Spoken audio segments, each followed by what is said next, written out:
बिस्मिल्लाहिर्रहमानिर्रहीम। अस्सलाम वालेकुम वरहमतुल्लाहि वबरकातुहू। डियर स्टूडेंट्स, आज हम कूलम लॉ के बारे में पढ़ेंगे कि कूलम लॉ क्या है।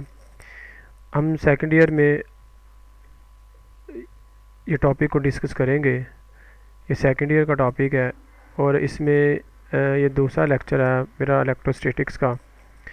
तो इसमें हम कूलम लॉ के बारे में पढ़ेंगे, explain the Coulomb law and discuss the it factorial form and give effect of medium in it. इस तरह के क्वेश्चन बाज़ का बोर्ड में आता है कि कूलम लॉ क्या है और इसकी फैक्टोरियल फॉर्म आप लिख दें और इसका इफेक्ट ऑफ मीडियम क्या होता है, कैसा इफेक्ट होता है, तो वो हम डिस्कस करेंगे जी। तो सबसे पहले देखेंगे कि इसका इंट्रोडक्शन है हमारे पास। ये सन 1784 में एक फ्रेंच मिलिट्री इंजीनियर था जिसका नाम था चार्ल्स कूलम। उसने ये लॉ को इंट्रोड्यूस करवाया था, ठीक है। और इसने ये कहा था कि ये जो लॉ है दो चार्ज के दरमियान है। इन दो चार्ज के दरमियान जो फोर्स मैयर की थी ना, इसने कूलम लॉ ने की थी। कूलम लॉ दरअसल ये देखें, ग्रेविटेशन आपने लॉ पढ़ा होगा Newton, F is equal to G m1 m2 और डिवाइडेड बाय आर स्क्वायर, ठीक है। ये एक लॉ आपने पढ़ा था। तो ये था दो ऑब्जेक्ट के दरमियान, ये फोर्स ही दो ऑब्जेक्ट के दरमियान। लेकिन जब न्यूटन को अप्लाई, ये जो न्यूटन का लॉ था जब अप्लाई किया गया एटम्स या स्मॉल पार्टिकल पर, तो ये फेल हो गया। तो इससे फिर चार्ल्स कूलम साइंटिस्ट था, उसने फिर दो चार्ज के दरमियान जो फोर्स थी उसको बताया, ठीक है। तो इसने सबसे पहले ये नज़रिया दिया जी, ठीक है। तो इस नज़रिए के मुताबिक इसकी डेफिनेशन उसने क्या की कि डेफिनेशन ये थी उसकी कि हमारे पास जो फोर्स ऑफ अट्रैक्शन और फोर्स ऑफ रिपल्शन है ना, ये मैं पीछे भी डिस्कस कर रहा हूँ। अट्रैक्शन कब होती है? जब दो चार्ज डिफरेंट होते हैं, एक नेगेटिव हो एक पॉजिटिव हो। लेकिन जब दो चार्ज दोनों सेम हो, क्या हो? सेम हो, तो हमारे पास क्या आती है? रिपल्शन की फोर्स होती है, ठीक है। तो इसमें अट्रैक्शन की फोर्स होगी, ए मीन अट्रैक्शन, और इन दोनों में क्या होगी? रिपल्शन की, आर मीन रिपल्शन, ठीक है। तो अट्रैक्शन और रिपल्शन की जो फोर्स होती है, two charge is directly proportional to the product of magnitude of charge. कहने का मतलब ये है, उसने कहा है कि हमारे पास ये जो फोर्स है, इलेक्ट्रिक फोर्स है, वो डायरेक्टली प्रोपोर्शनल होगी Q1 और Q2 के, इन दोनों के प्रोडक्ट के, ठीक है।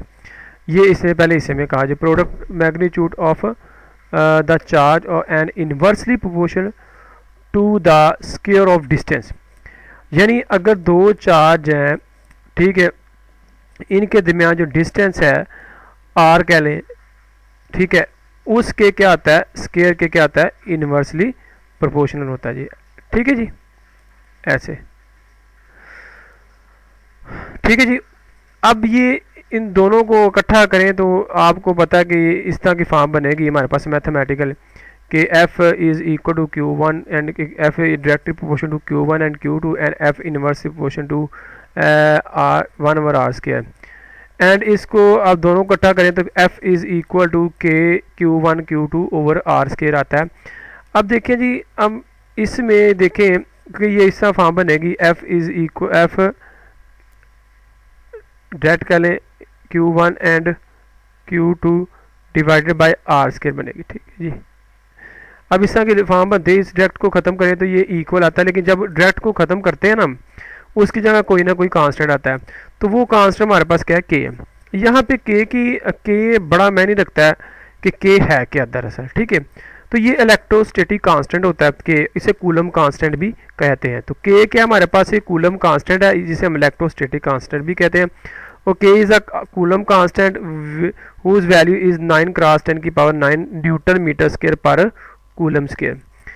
अब इसकी वैल्यू ये होती है, ये एक्सपेरिमेंट मैयर की गई है, मैं इसको डिस्कस नहीं करूँगा ये कैसे आई है, किस तरह आई है, लेकिन आपने ये बस ये इसके लिए एक अलहदा भी टॉपिक हम बना सकते हैं क्योंकि इसकी डेरिवेशन थोड़ी सी लेंथी है। अब ये इसकी वैल्यू हमारे पास के इसके बराबर जी। अब ये न्यूटन मीटर यूनिट आप यहाँ से निकाल सकते हैं, ये के है तो एफ आर स्क्वायर हो जाएगा, अगर ये इधर आके ज़रब होगा, डिवाइडेड बाय ये Q1 और Q2 हो जाएगा, ठीक है, तो इज़ इक्वल टू के। तो यहाँ से आप इसका यूनिट निकाल सकते हैं। फोर्स का हो गया न्यूटन और आर का हो गया मीटर, ऊपर आ गया मीटर स्क्वायर डिवाइडेड बाय। अब 2 कूलम में 1 कूलम का चार्ज होता है, चार्ज 2 है तो 1 का चार्ज होता है कूलम, ठीक है, सी से 4 करते हैं तो 2 चार्ज है, दोनों का क्या हो जाएगा कूलम स्क्वायर। तो इस तरह बन जाएगा न्यूटन मीटर स्क्वायर पर कूलम, ठीक है जी। तो चार्ज का यूनिट होता है कूलम जी, ठीक है जी। उसके बाद जी हमारे पास ये वैल्यू ऑफ के किस पे डिपेंड करते हैं, ये बड़ा मैटर करता है जी ये वाला, ठीक है, ये वाली चीज़ है। अब वैल्यू ऑफ के किस पे डिपेंड करती है, वैल्यू ऑफ के 2 चीज़ों पे डिपेंड करती है जी। एक सिस्टम ऑफ यूनिट के, सिस्टम ऑफ यूनिट क्या है, यानी इस यूनिट से मतलब उसके अंदर डिमेंशन भी आ जाती है, ठीक है जी। उसके बाद जी दूसरा है कि nature of medium between charge, यानी ये देखना है कि 2 चार्ज के दरमियान मीडियम क्या है। फॉर में ये 2 चार्ज हैं, Q1 है या Q2 है, ठीक है, तो इनके दरमियान यानी मीडियम कौन सा है, एयर है, ठीक है, या फिर कह लें कि स्पेस है, या फिर कोई इंसुलेटर मीडियम है, पानी है, या कह लें कोई भी चीज़ हो सकती है। इस पे डिपेंड करती है कि इन 2 चार्ज के दरमियान चीज़ कौन सी बड़ी हुई है, उस पे ये फोर्स जो है ना, ये फोर्स डिपेंड करती है। अब अगर फॉर एग्जांपल इंसुलेटर बड़ा हुआ है तो उसकी फोर्स, उसके लिए फोर्स बहुत ज़्यादा मतलब रिड्यूस हो जाएगी, कम हो जाएगी, ठीक है। अब के की अगर वैल्यू मतलब दरमियान में स्पेस है, स्पेस का मतलब कुछ भी नहीं है, ठीक है, तो दोनों के दरमियान फोर्स क्या होगी, बहुत ज़्यादा होगी, ठीक है। तो ये डिपेंड करता है नेचर ऑफ मीडियम पे कि मीडियम में हमने किस तरह रखा हुआ है, और सिस्टम ऑफ यूनिट पे, सिस्टम ऑफ यूनिट में डिमेंशन आ जाती है, ठीक है जी। तो उसके बाद जी इसमें अगर if medium is a free space तो के की वैल्यू को हम ऐसे लिखते हैं 1 K is equal to 1/4 pi epsilon naught, ठीक है। अब यहाँ पे एप्सिलॉन नॉट आया है, ये वाली चीज़ आई है जी, ये वाली इधर मैंने मेंशन किया, इसे कहते हैं परमिटिविटी ऑफ फ्री स्पेस। इसे क्या कहते हैं जी, परमिटिविटी ऑफ फ्री स्पेस। यानी इसका मतलब ये होगा, उन्होंने कहा कि if medium is free space, यानी कहने का मतलब है कि 2 चार्ज है हमारे पास, इनके दरमियान क्या है हमारे पास जी, स्पेस है। इनके दरमियान क्या है जी, हमारे पास स्पेस है और कुछ नहीं है। तो अगर स्पेस हो तो के की वैल्यू हमारे पास क्या आती है, ये है। इसको आप इसकी जगह वैल्यू पुट करेंगे तो हमारे पास ये वैल्यू आ जाएगी, ठीक है जी। अब जो परमिटिव फ्री स्पेस है, इसका फिजिकल मीनिंग क्या बनता है जी, इसका फिजिकल मीनिंग क्या बनता है, अक्सर पूछ लेते हैं कि इसका फिजिकल मीनिंग क्या होता है। तो परमिटिविटी हमें बताता क्या है, परमिटिविटी ऑफ फ्री स्पेस हमें बताता क्या, हमें ये बताता है कि ये जो स्पेस है, इस पे एक चार्ज दूसरी चार्ज पे जो फोर्स लगाता है, इलेक्ट्रिक फोर्स की स्ट्रेंथ को बताता है। क्या बताता है, इलेक्ट्रिक फोर्स की स्ट्रेंथ को बताता है। ये परमिटिविटी ऑफ फ्री स्पेस है, ये क्या बताता है जी, 2 चार्ज के दरमियान कितनी फोर्स ऑफ स्ट्रेंथ है उसके बारे में बता दिया, कह रहे कि इलेक्ट्रिक फील्ड इंटेंसिटी के बारे में बताता है जी, ठीक है। उसके बाद जी हमारे पास नेक्स्ट है जी vector form of the Coulomb law. तो हमारे पास ये कहता है कि कंसिडर हमारे पास 2 चार्ज हैं Q1 एंड Q2। ये मैं फिगर से आपको समझाता हूँ। देखिए ये 2 चार्ज है हमारे पास, ये Q1 है और ये हमारे पास क्या Q2 है। पहले ये फ़र्ज़ कर लें कि हमारे पास कि ये जो Q1 चार्ज है इस Q2 पर फोर्स लगा रहा है, ठीक है, इस डायरेक्शन में फोर्स लगा रहा है, इस डायरेक्शन में। तो ये क्या हो जाएगा हमारे पास F21। तो यहाँ पे ना पहले में देखिए F21 आया, मैं राइट कर देता हूँ F21 का मतलब कि Q1 Q2 पे लग रही है और कौन लगा रहा है, Q1 लगा रहा है, यानी ये Q2 है, Q2 पे लग रही है, कौन लगा रहा है, Q1 लगा रहा है, यानी ये चार्ज इस पर फोर्स लगा रहा है। जिस पर फोर्स लग रही है वो पहले लिखेंगे और जो लगा रहा है उसे बाद में लिखेंगे जी, ठीक है जी। उसके बाद जी देखें ये भी इस तरह का। अब Q2 Q1 पे लगा रहा है, इसका कैसे फॉर्म बनेगी, ऐसे बनेगी F12 बनेगी, ठीक है, कि 1 पे लग रही है, कौन लगा रहा है, 2 लगा रहा है, ठीक है, ये वाला, ठीक है। और जिस तरफ फोर्स होगी, देखिए फोर्स की डायरेक्शन इस तरफ है, तो यानी ये फोर्स इस तरफ लगा रहा है। अगर फोर्स की डायरेक्शन इस तरफ है, ये चार्ज किस तरफ लगा रहा है, फोर्स इस तरफ लगा रहा है, ठीक है जी। अब देखिए जी, अब नेक्स्ट देखिएगा कि हमारे पास, अब इसके हवाले से देखें, ये जो फिगर के मुताबिक अब F21 vector is equal to 1/4 pi epsilon naught Q1 Q2 divided by R square and R unit vector F2। ये किससे आया, देखिए हमारे पास ये हमने पीछे पढ़ा था, F is equal to K Q1 Q2 over R square, ये हमने इस तरह पढ़ा था। अब अगर मैं इसकी K की वैल्यू लिखूं, K की वैल्यू मैंने अभी बताई है कि 1/4 पाई एप्सिलॉन नॉट, यानी इसकी वैल्यू मैंने पुट की है, बाकी ये वैसे का वैसे लिखे Q1 Q2 divided by R square. ठीक है जी। अब ये मैग्नीट्यूड फॉर्म, ये कि हमारे पास मैग्नीट्यूड फॉर्म, इसमें डायरेक्शन ही बताएगी। अगर मैं इसकी वेक्टर फॉर्म लिखूंगा तो इसकी होगा F is equal to 1/4 pi epsilon naught, 1/4 pi epsilon naught Q1 Q2 divided by R square. अगर मैं यहाँ पे वेक्टर की सिंबल देता हूँ ऐसे, तो अगर मैं इसको वेक्टर बनाया तो इधर कोई वेक्टर मुझे बनाना पड़ेगा, उसको हम आर यूनिट वेक्टर कहते हैं। तो आपको पता है यूनिट वेक्टर क्या होता है, जो किसी वेक्टर की डायरेक्शन को रिप्रेजेंट करता है। वो भी इसी तरह होगा, देखें ये बताया हुआ है, देखें इसका यूनिट वेक्टर ये है और इसका यूनिट वेक्टर हमारे पास क्या है फिगर में ये वाला। ठीक है, अब ये तो सिंपल वेक्टर फॉर्म हमारे पास होगी ना। अब इसमें देखिएगा, इसमें देखिएगा हमारे पास के, इसमें देखिएगा कि ये जो फिगर के मुताबिक है, ये जो फिगर है हमारे पास कि इसमें फोर्स कौन सी जी F2, क्या आ गई हमारे पास F2 फोर्स है, तो यूनिट वेक्टर भी क्या होगा सॉरी F12 है।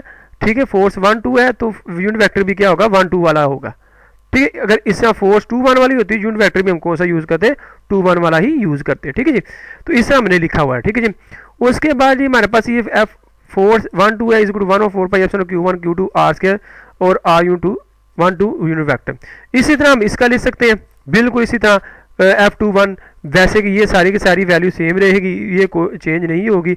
बस अगर 2-1 आया तो यहाँ पे R की जगह क्या आ जाएगा 2-1 ही आ जाएगा। ठीक है जी, उसके बाद कहते हैं कि दोनों देखें, अब इसकी डायरेक्शन इस तरफ है और इसकी डायरेक्शन इस तरफ है, दोनों ऑपोजिट है हमारे पास, दोनों क्या हमारे पास ऑपोजिट है।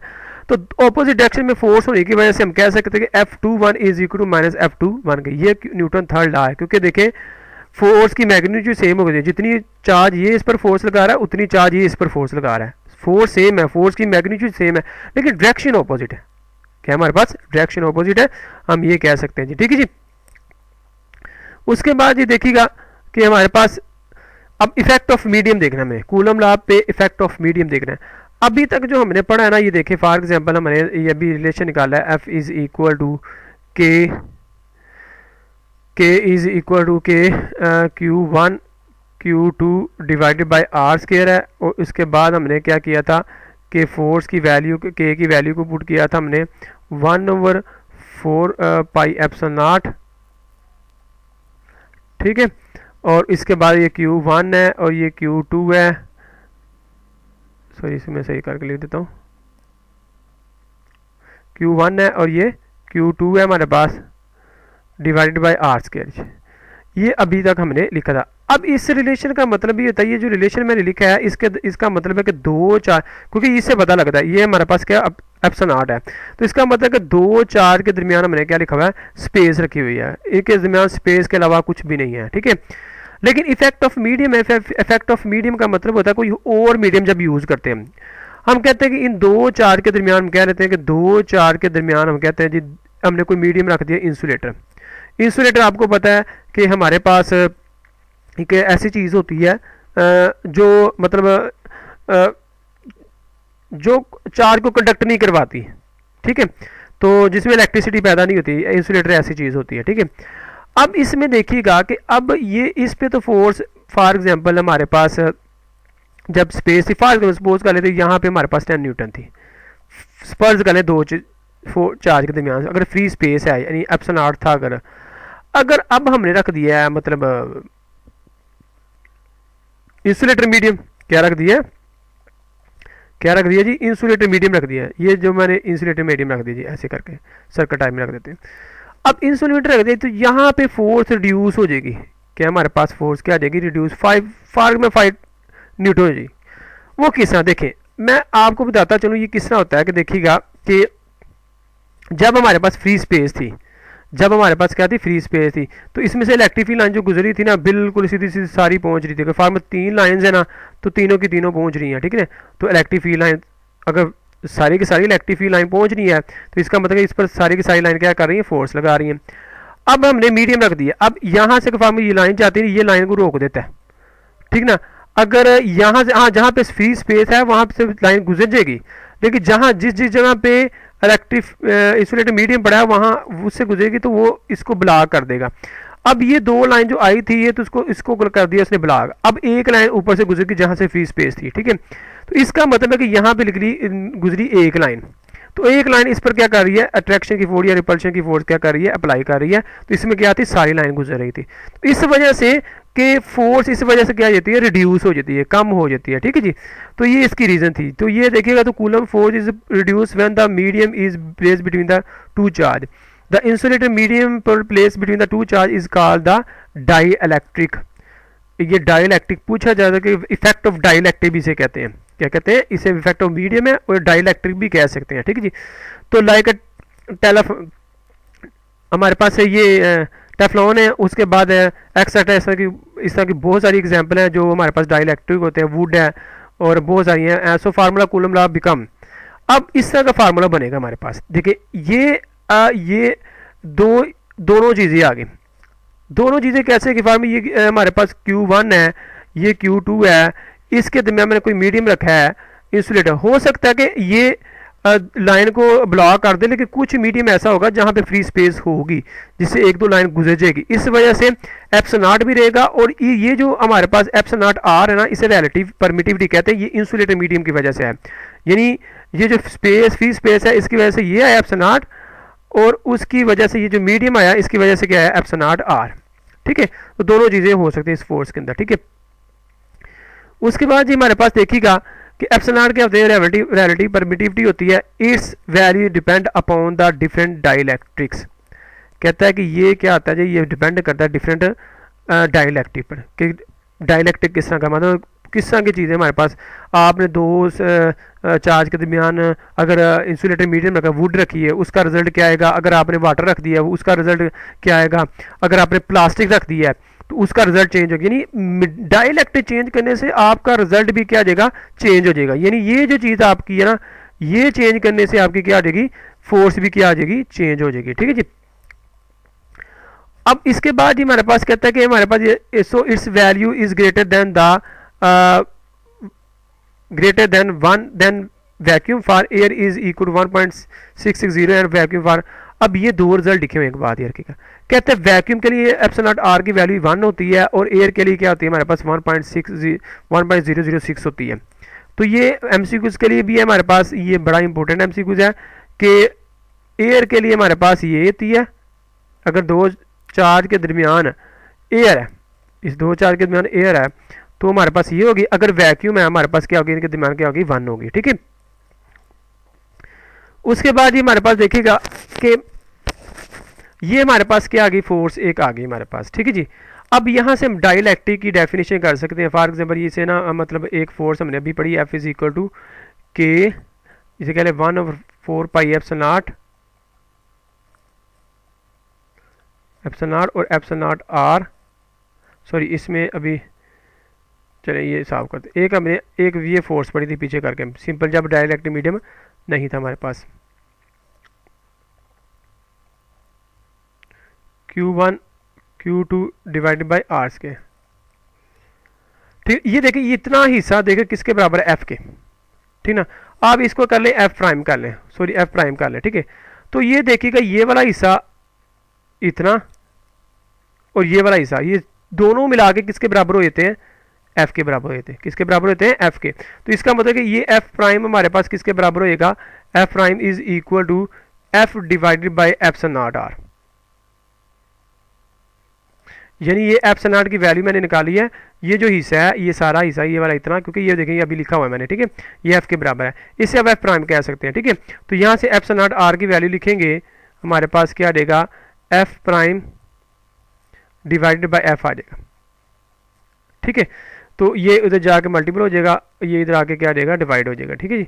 अब एफ प्राइम कौन सी फोर्स है, जब हमने इंसुलेटर मीडियम रखा है, क्या रखा है, इंसुलेटर। ये सिंपल एफ कौन सी फोर्स है, जब हम दो चार्ज के दरमियान क्या है, फ्री स्पेस है, क्या है हमारे पास फ्री स्पेस है, ठीक है। तो ये दो चीज़ों की रेशियो है फोर्स की। अब एक बात ये है कि इसका नो यूनिट, रिलेटिव परमिटिविटी का कोई यूनिट नहीं होता, कोई ऐसा यूनिट नहीं होता, ठीक है। एक बात याद रखिएगा, इसका यूनिट क्यों नहीं होता, क्योंकि दोनों फोर्स की रेशियो है, तो दोनों फोर्स आपस में कैंसिल हो जाती हैं, तो इसका यूनिट नहीं होता।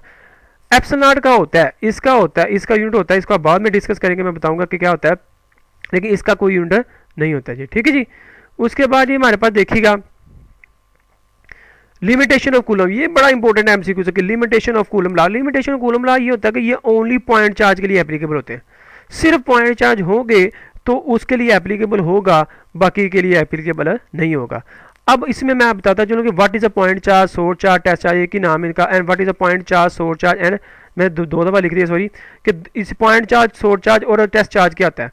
तो हमारे पास मैंने लिखा हुआ है, देखें, ये the charge whose size are very small as compare to distance between the them are called the point charge. कहते हैं अगर ये Q1 और ये Q2 है, दो चार्ज हैं, इनके दरमियान जो फासला है, डिस्टेंस है, इस डिस्टेंस से भी छोटा चार्ज जो इस इनके दरमियान जो डिस्टेंस है उससे भी जो छोटा चार्ज होता है उसे हम test charge, unit point charge कहते हैं। ठीक है, अब ये तो मैं ये बड़ी दूर दूर पड़े होते हैं, लेकिन कंडक्टर के अंदर जो चार्ज होते हैं वो बहुत नज़दीक होते हैं। देखें ना, चार्ज तो आम आंख से नज़र ही नहीं आता, पहले तो बात ये। तो जो वो बड़े क्लोज होते हैं उनके दरमियान सोचिए आप कितना को डिस्टेंस हो सकता है, और उस डिस्टेंस से भी छोटा चार्ज जो उसे हम क्या कहते हैं, पॉइंट चार्ज कहते हैं। क्या कहते हैं जी, पॉइंट चार्ज कहते हैं। ठीक है, और उसके बाद जी the charge which produce a field is called the source, और जो मतलब फील्ड पैदा करता है, फॉर में ये चार्ज है, एक फील्ड पैदा कर रहा है, ये एक सोर्स फील्ड होगा। And charge which detect the presence of the field and test charge. यानी फॉर एग्जांपल देखिए, सोर्स चार्ज क्या था, एक चार्ज है, ये पॉजिटिव चार्ज है, हमें नहीं पता कि ये इसके अंदर फील्ड है कि नहीं। हम क्या करते हैं, इसके नज़दीक यूनिट पॉजिटिव चार्ज रखते हैं, एक यूनिट पॉजिटिव चार्ज रखते हैं। ठीक है, तो ये अगर ये इसके फील्ड के अंदर होगा, ये सिर्फ पहले करेगा तो ये चार्ज इस तरह मूव करना शुरू कर देगा, तो हमें पता चल जाएगा कि ये इसके अंदर इसका कोई ना कोई फील्ड मौजूद है। ठीक है, तो इसलिए इसे कहते हैं which detect the presence of the field is called the test charge.